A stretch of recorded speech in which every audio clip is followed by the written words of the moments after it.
Hello everyone. Ngasi di train gi problems. Nahan ni basic concepts to growing ngasi di train gi problems. So in a question ko ina hochi question ni khutha ji go. Si ju arithmetic se keno prelim level or maths level as jam hangi. Adi ji am interesting about topic ni. Okay. Going to the question number 1. Question number 1 the high is kai na matan the running with 72 km per hour. Khag tam tam ta ke beginner kambu gi kha bhap ta na go. Have the train je running with 72 km per hour 72 km per hour da chatle ba train ki speed se 72 km per hour ne ko a train crosses a pole am le me ba pole se mana power se le ko in 12 seconds 12 seconds power se le ko 12 seconds have time le re speed le ko calculate the length of the train की length से पुथो हाबने train की length से कमाय पुथो कनी हाय मतमदा कोइना ममांगी concept थाई बदुनी length equals to distance equals to speed into time na ado sidadi khoi की train की problem sidadi distance है length of the train in consider to name ko length of the train na ko adi length of the train equals to speed is 72 से kilometer per hour na tra aduga time na 12 seconds ne adudi we have to convert this kilometer per hour into meter per second, then only we can solve the problem. For unit say we have to make the units similar. Adudi 72 kilometer per hour say meter per second only tadi we have to multiply it by 5 by 18 ko 5 by 18 into 12 itare ko adudi 18 sina ka ani ko 72 da Additional kakta addition 4 la ni adu di 5 4 ja 20 into 12 ti kya ta ni de to the 4 to 40 meter. The answer is to 40 meter of this particular question ko aise tapoda ka thung na taksile basic concepts yaw de na hai but ai basic concepts dum yaw na dum tapani tricks dum tapani club thu na ta di hai kama hai no khangde वो भाव तादी दम video हंजे हंजे दम young भाव दम तारकनी होबददी भाव ताब ख वाटपनी अदो ngasi aina kha tamna dum tae tamna dum taage bako thuna taksil haiba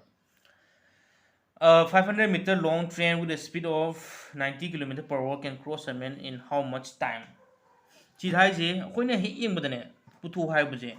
kaino je yeng gadane ba time puthu hai matro time puthu kita di formula yi matung time se kaino distance by speed natra time se putho kita distance by speed ne ko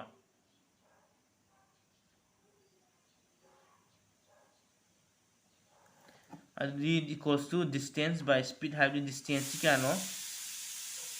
jengo 500 meter natra adi distance ki 500 meter si me am this minus sang i le gadam na se ka khad ni ko ta na khutha jing gadam ne ba speed t 90 km per hour ne ko adi si 90 km per hour se akoina meter per second on thoni kai gin ha kada si meter se man handa ba ya de ba ko adi 90 into 5 by 18 meter per second ne ko speed se असुमाना सांग इ लेगे दम नथेबा direct हे उबगा को पुथोक्तुज कइनो खंगनी ना अदुदी time से पुथोक्तुज जे time नि अदुदी डिस्टेंस बाय स्पीड नथ्रो डिस्टेंस ti kya no 500 को डिस्टेंस हाब द लेंथ से लेंथ हाब को speed ti कइनो ngasai do 90 into 5 to the power 18 la ne ko this is 0 0 ka ani 2 ka ani 5 ka ani 10 ka ani and 20 seconds so I know 20 seconds answer of this particular question ko okay moving to the next question we have a train running at a speed of 72 km per hour cross a 260 meter platform in 23 seconds find the length of the train की length से पुथो खदम नेबा length se puthok ke tardi length equals to speed into time neba length ko adagi this speed ti ke no running at a speed of 72 and cross up 260 meter platform hamne ko platform ki je khon puthok to ne bodo length of the train length of the train puthok to ne ko platform ki di kya pirame sida 260 pirame ko adudi akoina sije platform 260 na ola nim ko adudi speed ti sije 5 by 18 to ne ko into 5 by 18 into time di 23 and togal sigi length of the train je putok to ne ko ad si ka 4 ka ko 4 chakre ad 5 4 ja 20 la ne 20 into 23 di kya ta ne si 3 to the 6 la ni to 4 460 la ni ko length of the train to kita 460 6 to 60 som laga 260 ta ni aduga length of the train se 200 meter na swain ta ni ko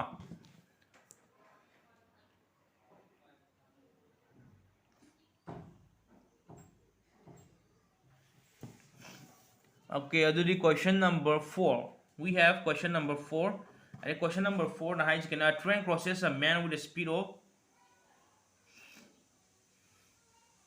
in how much time it will cross another train which is 50 meter it will cross another train which is 50 meter long train ko how much time ni mukhoy putok to je time se putok to ne ko time putok tringai da kai hai ha matam da train amana mi ma je power mi ma je cross to ko with a speed of speed se lai re khange ko adudi akhoi na lane of the train putok ani ko lane of the khoi si sum chang ni le bagi artha thokte ko khoi di maximum minimum time the maximum question ko long no ko na dunia ba aduna khoi se tak tak tak launa formula pan chilaga formula du da sigi values me put to ga puthok da ne ko adudi question na hai se kai ha matam da speed pyramid aduga time pyramid ba distance puthok an distance have the length of the train equals to speed into time ko 72 into 5 by 18 into time as you 4 la ni ba 5 4 to 20 into 15 and this is 300 meter length of the train 300 meter tare but next part of the question is it will cross another train which is 50% more long 50% more long have 50% hena sangba train ama power chakani ba adudi train se ani shu dore ko ngasai sigi 300 siga aduga sigi keno do duine ba standing the platform the left labor train odone ba 300 ki 50% sang bhai ba 300 ki 50% 150 odona tra 150 magi half ti 150 or ni aduga hena sang ba haibne ko adudi 450 or ni train je adudi train gi hujiki anoba train da 450 or ni ko sina 300 ni and 450 ni aduga man hai se time puthwa me ko time equals to length by speed length ti kya or ni dudia length ti 300 plus 450 by speed adudi length se 300 plus 450 or ni aduga speed ti kya or ni speed je khoi gi 72 je ko 72 into 5 by 18 or ni ko 72 into 5 by 18 or ni aduga si 18 ka ni 4 ka ni ko 4 or ni adudi 300 ka 750 by 20 da re ko 750 by 20 this is ka adudi 2 na sida divide out tardi kai tarani 3 to 6 tarani 157 37.5 seconds tarani 37.5 seconds ta hujiki leiba platform da khamba train do ꯑꯗꯨꯗꯣ cross ꯔꯣ ꯆꯠꯀꯅꯤ ꯍꯥꯏꯕꯅꯦꯕꯀꯣ ꯁꯤꯐꯥꯎ ꯀꯣꯏꯁꯟ ꯈꯔ ꯂꯩꯔꯦ ꯑꯗꯣ ꯀꯣꯏꯁꯟꯁꯦ ꯌꯥꯝ ꯍꯣꯠꯂꯀꯥꯟꯗ ꯑꯗꯨꯝ ꯍꯩꯖꯔꯛꯀꯅꯤ ꯃꯈꯥ ꯇꯥꯕ ꯑꯗꯨꯝ ꯍꯣꯠꯂꯛꯀꯦ ꯑꯣꯀꯦ ꯊꯦꯡꯛ ꯌꯨ ꯁꯣ ꯃꯆ